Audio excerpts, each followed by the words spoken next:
Hello everyone, welcome back. Did you read today's article, Molson Coors Cuts Jobs?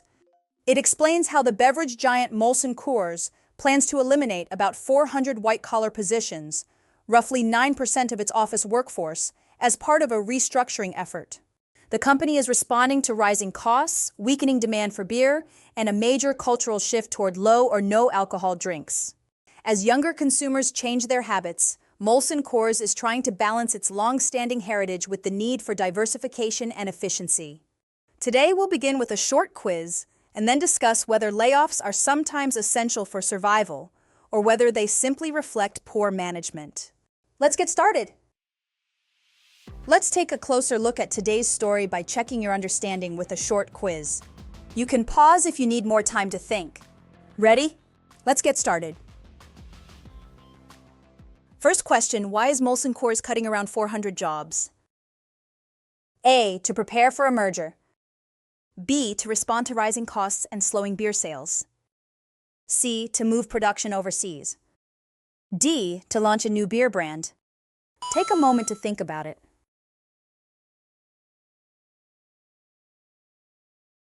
The correct answer is B. The article notes that weaker beer demand and higher costs, especially aluminum, logistics, and grain, push the company to restructure. Number 2. Which trend is influencing Molson Coors' long-term strategy? A. Growth in premium craft whiskey. B. A shift toward low and no alcohol drinks among younger consumers. C. Rising popularity of imported beer.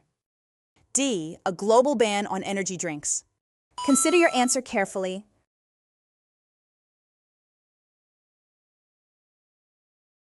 The correct answer is B.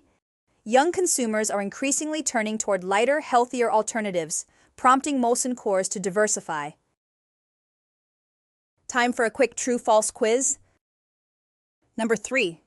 Molson Coors expects restructuring to reduce costs entirely without any new expenses. Think about your response. The answer is false. The company expects to spend $35 to $50 million on restructuring, mainly for severance and transition costs. Number 4. The article says beer companies face strong competition from craft breweries and energy drink brands. Reflect on your answer. The answer is true. The article highlights a broader identity crisis as traditional beer companies battle craft brewers, hard seltzer startups, and energy drink rivals.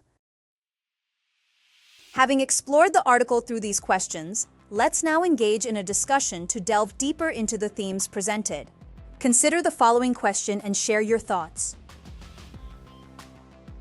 Here is a question for you. Do you think layoffs are sometimes necessary for a company's long-term survival? Or are they a sign of poor management?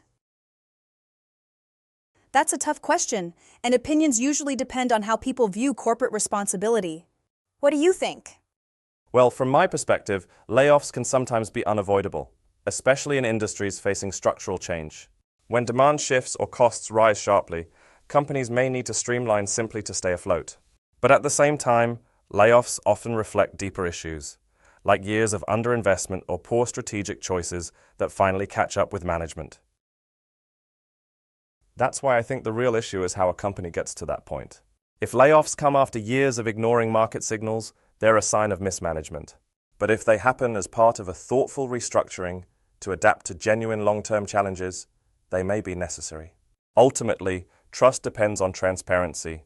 People accept tough decisions when leaders explain clearly why they're needed and how the company will protect remaining staff. Great work today. This article shows that layoffs are rarely simple. They reflect economic pressure, strategic decisions, and changing consumer habits. As you go through your day, consider how companies can balance people, profits, and long-term survival. See you next time.